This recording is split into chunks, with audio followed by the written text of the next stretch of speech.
কিছুদিন আগে তোমাদের সাথে আমি ব্লগে শেয়ার করেছিলাম না কালী পুজোর সময় শ্মশানকালী মায়ের পুজো।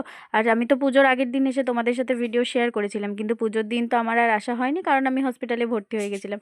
আর আমার শরীরটা এতটাই খারাপ ছিল, সেই জন্যে মৌ মানত করেছিল যে আমি সুস্থ হয়ে এলে বাড়িতে আমাকে নিয়ে গিয়ে পুজো দেবে। তো সেই জন্য ওর সাথে যাওয়া, পুজো ও আমাকে নিয়ে যাবে বলেছে বলে মায়ের কাছে কথা, সেই জন্য। কিন্তু কিছু কারণের জন্য আমি মন্দিরে ঢুকতে পারলাম না। তো তাই জন্য ওই গিয়ে ভেতরে পুজোটা দিয়ে এলো। আর এই দেখো পুজো দেওয়া হয়ে গেছে, তাই নড়তে নড়তে এলো। এদিকে পাশেও আর একজন ধূপ দেখাচ্ছিল, তোমাদের সাথে আমি শেয়ার করেছি। তো অনেক ভিড় হয় শনি মঙ্গলবার করে। তুলনামূলকভাবে যখন আমি ভিডিওটা নিয়েছি তখন ভিড়টা অনেকটাই কম ছিল, তাই জন্য বেশ ফাঁকা ফাঁকাই লাগছে। কিন্তু শনি মঙ্গলবার করে এখানে বিশাল ভিড় হয়। যাই হোক, মৌয়ের পুজো দেওয়াটা সম্পন্ন হয়েছে। তারপরে আমরা ওদিকে পাশে একটা শ্মশান যে আছে, যারা শ্রীরামপুরে থাকো তারা অবশ্যই জানো, সেইখানে গিয়ে আমরা আর একটা মা আছে সেখানে, তাকে দর্শন করে তারপরে একটুখানি ঘাটে গেলাম, তারপর সেখান থেকে বাড়ি চলে এলাম। তো ব্লগটা কেমন লাগলো অবশ্যই জানিও, একটা লাইক কমেন্ট শেয়ার করে দিই।